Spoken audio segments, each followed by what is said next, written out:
What's going on? Jim Alexander here with Real Talker. Red carpet night. It's a reunion night. It's a get-together for A Nightmare on Elm Street, okay? Yeah, Freddy Krueger, Robert Englund himself is here. I will be talking to him and the cast from the original film, so it's going to be a lot of fun. Don't know if it's going to scare you, creep you out, whatever it is. It's Nightmare on Elm Street after all. We're going to make it lighthearted and fun here, so stay tuned. Coming up next.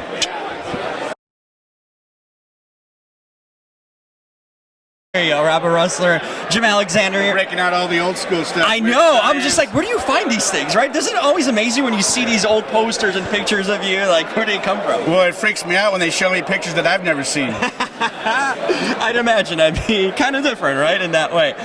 Boy, you were starring in in movies like Nightmare on Elm Street when I was born, so that says you had a heck of a career that's lasted a while. When you got onto the project, it was the second movie. After seeing the first one, what did you know about it, and what were the sort of the feelings that you had when you got cast in the film? Well, I was already a big Wes Craven fan, and after the success of Nightmare 1, and people were already dressing up as Freddy Krueger for Halloween. That's quick. When I read the script and I met the producers and the director, like I was saying to somebody a little earlier, I knew I was in for something exciting and something that would be, I think, have longevity.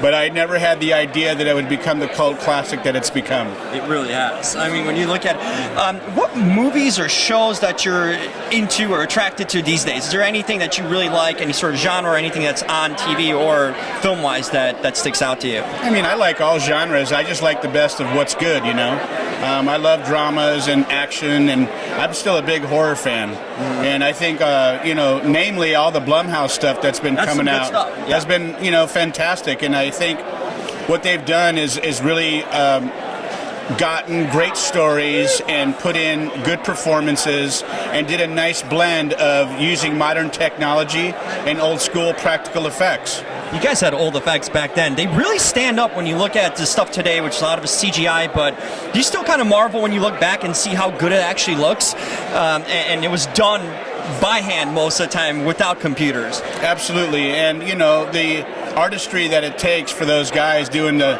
special effects, I mean, you can't help but appreciate it. And I really do think it still holds up.